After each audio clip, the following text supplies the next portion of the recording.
Every UNAA come, you are talking about collective investment. I've been wondering, why is there no UNAA investment club? Why? How come all of you in UNAA, you have not collectively come together to come and invest? That you collect money monthly or weekly and you have an investment club. Can we start now? Thank you. Sydney. Please talk about yourself. Yeah.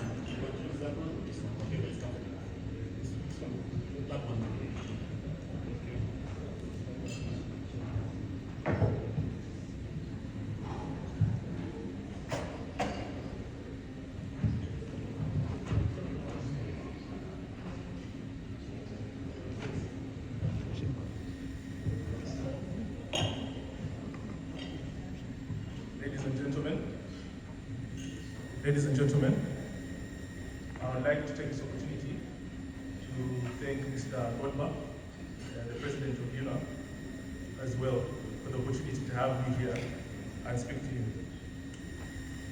Before I start today, I would like to have you say these following words with me. I would like you to take some time and turn to your neighbor and say these words with me. Why not you? Why not me? And why not us? Say it with me. Turn to your neighbor. Say it with the most conviction. Why not me? Why not you? Why not me? And Why not us? The reason I have you say these words is this is going to be the pace that we are setting for the next generation of investments made by Ugandans. Now, over the years, I've had the opportunity to build VJets Aviation, which is LA's leading private jet charter brand. And in that time as well, I've got the opportunity as well to be in rooms where change makers, policy makers, some people call these people trigger pullers, in these rooms like 30 under 30, where I had the opportunity and honor to be one of the award recipients of the 30 under 30 Business Elite Awards. I've built those networks. And then with Sovereign Bridge Capital, which is a company I head right now, it's a firm that aggregates resources, that aggregates capital for different sovereigns, like governments. In all these rooms, there's one common thing that I've noticed about people that lead specific industries. In these rooms, people that lead finance, people that lead manufacturing, hospitality around the world, all have one common thing in common. I've noticed that these individuals, most of them that dominate these industries, come from a specific ethnic group. I'll give you an example. The Jews in finance, the Indians in commerce and technology, the Chinese in tech, manufacturing, and other developments. But I ask myself, what is the secret that allows these specific ethnic groups in these specific industries, what allows them to dominate? I'll touch on a small, slightly touchy subject lately, the Jews. Haven't you ever asked yourself how a small group of people that was once almost extinct about 70 years ago, today can make a nation as large as the United States government dance Maganda? How possible is this? Now, one could think that the Jews can pull this off, maybe because Jesus loves them more than he loves Uganda. I do not agree, for sure. I don't think it's because Jesus loves them more than he loves Uganda. These are the few things that the Jews have understood. The Jews move together. They invest together. They aggregate resources together. One thing about the Jews in finance is that they own the banks, they own the hedge funds, they own other sovereign entities that invest in other countries. With all this leverage, they put it all together to influence policies.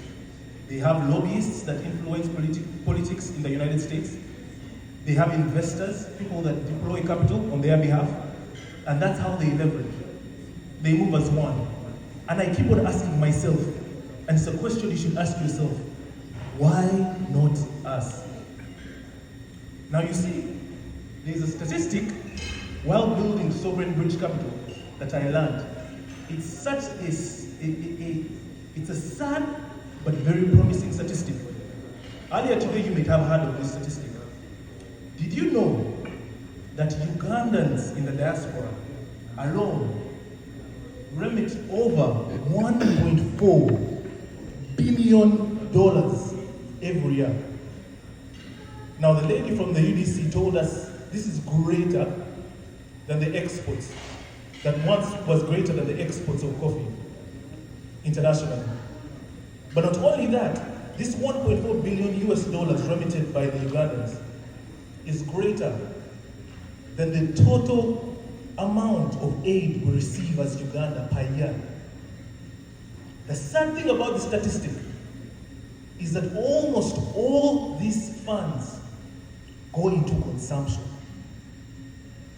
Just imagine if 20%, only 20% was structured into investment.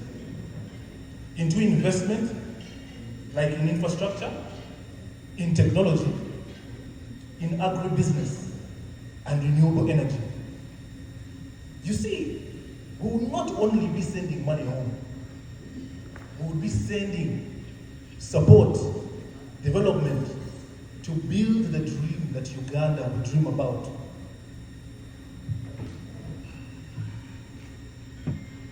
Now you see, over the next decade, by 2035, Uganda can be the next African investment hub.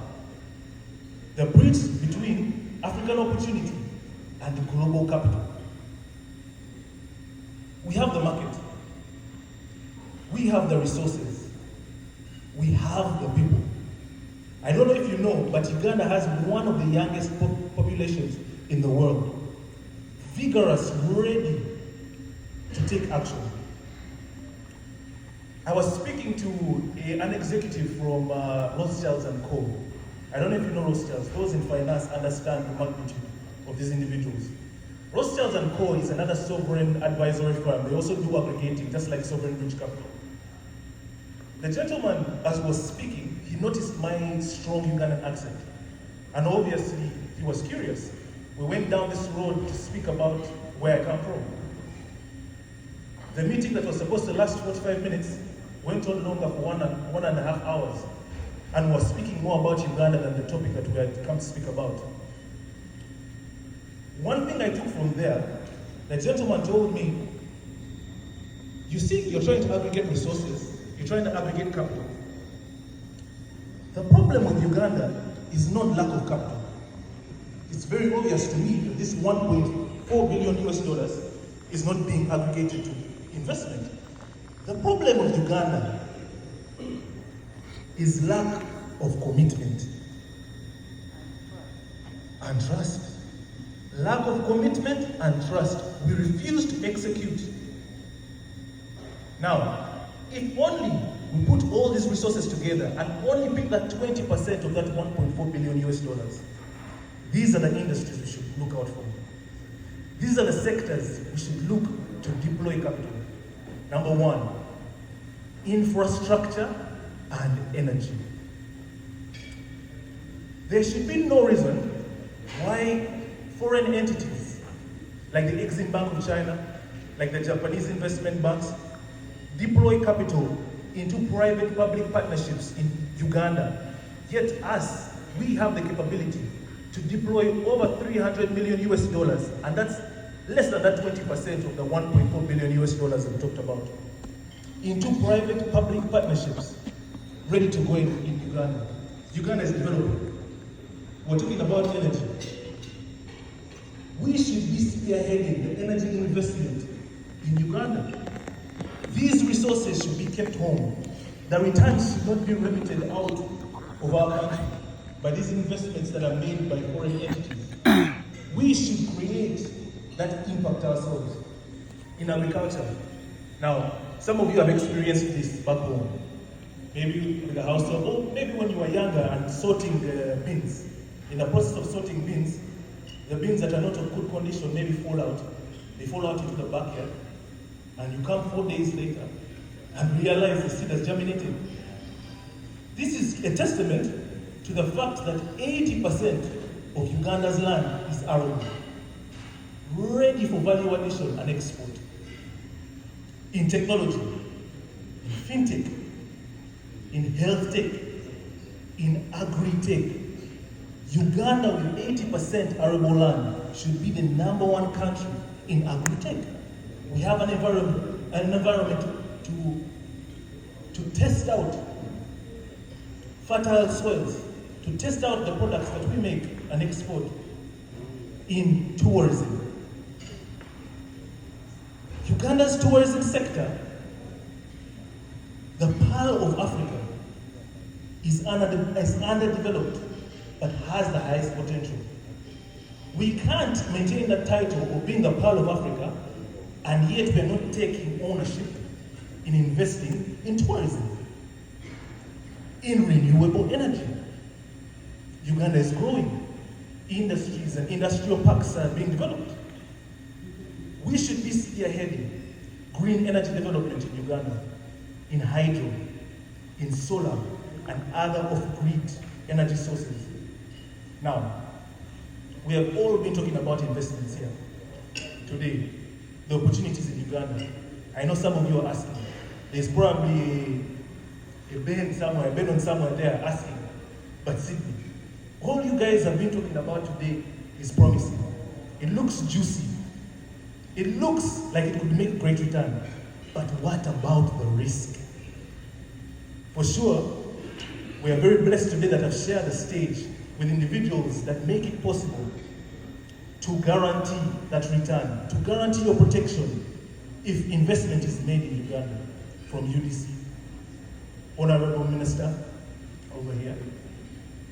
And not only that, we have policies. Some of the policies we have is we have an investor protection agreement. The PS actually had talked about that earlier. We have bilateral trade deals. With the bilateral trade deals, we do not only have access to the 45 million Ugandans that have capability of buying product, but we have access to the more than 1 billion African market or East African market. The government every day is working to open up this market so that we can make product and export it to our neighbors. We have credit guarantees. We have tax incentives. It hurts me the most that most of the people that we have seen benefit from these tax incentives are foreigners.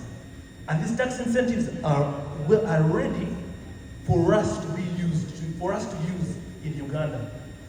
The natives of the country, us the Ugandans, need to take advantage of these tax incentives. Fast-track licensing. I have done business in very many parts of this continent. In fact, recently, we are working on building Jumbo Air Cargo Airline. We've been working with a few ACMI providers. ACMI providers are people that lease cargo aircraft. Some of the airlines, majority have a fleet of ACMI providers. They do not necessarily own out the aircraft, they lease. And in this process, and in other businesses that I've done, I find it harder to implement on contracts because of the time that it takes to issue out these licenses. If I was having the same project, if I was building this airline in Uganda, it would take me a shorter time than in other places. So it shows you, in Uganda, the one-stop shop for licensing. Some people are a testament of that as well. We have an investor facilitation center. All that ready for us, the people that can aggregate this $1.4 billion to deploy. Now, Let's move from just talking. These are the action steps the people in the diaspora should do. Step 1. Let's move these remittances and turn them into equity, into ownership. Let us not send this money and get used in consumption only.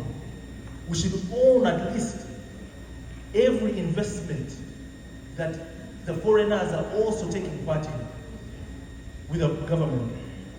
Step 2, let's co-invest with sovereign funds.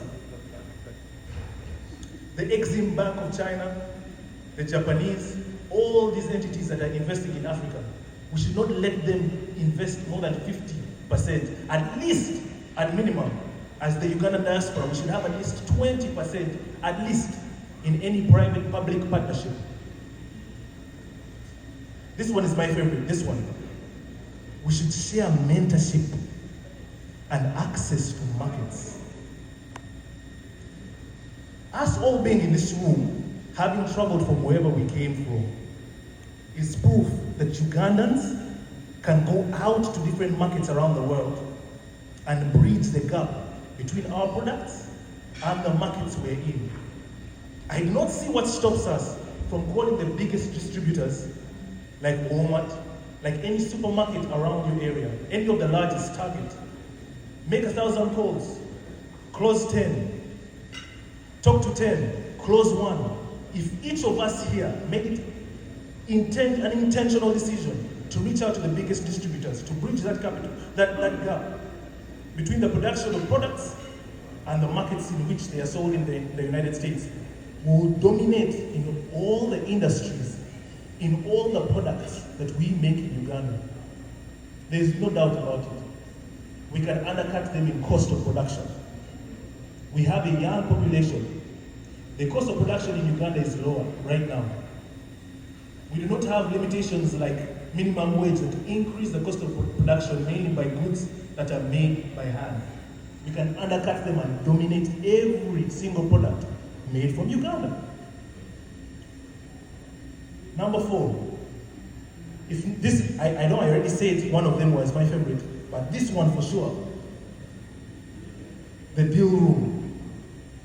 Today, I propose a diaspora Uganda investment deal room. I'm very fortunate and blessed that amidst us, we have a genius, Mr. Godban and his team. They have built a platform called the Fortune Connect. Now the Fortune Connect does the following. The Fortune Connect provides a pipeline of vetted projects, of vetted businesses ready for investment today, before you even leave the world.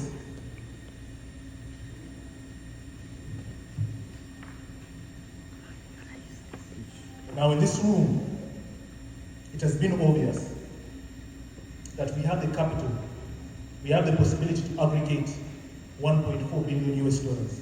In this room, we have the capital, we have the expertise, we have the passion. The question for sure is not if Uganda will grow. The question is also not if Ugandans around the world will dominate. The question is, who will own the growth? Let's move from talk to transaction. Let's move from remittances to return. Let's move from ideas to investments. Uganda's decade of investment starts now, and it starts with us. Why not you? Why not me? Why not us? I want you to say this with me with conviction. Why not you? Why not me? Why not us? Thank you. You can take your seat, Sydney. You have earned your kudos. Thank you so much. Why not me?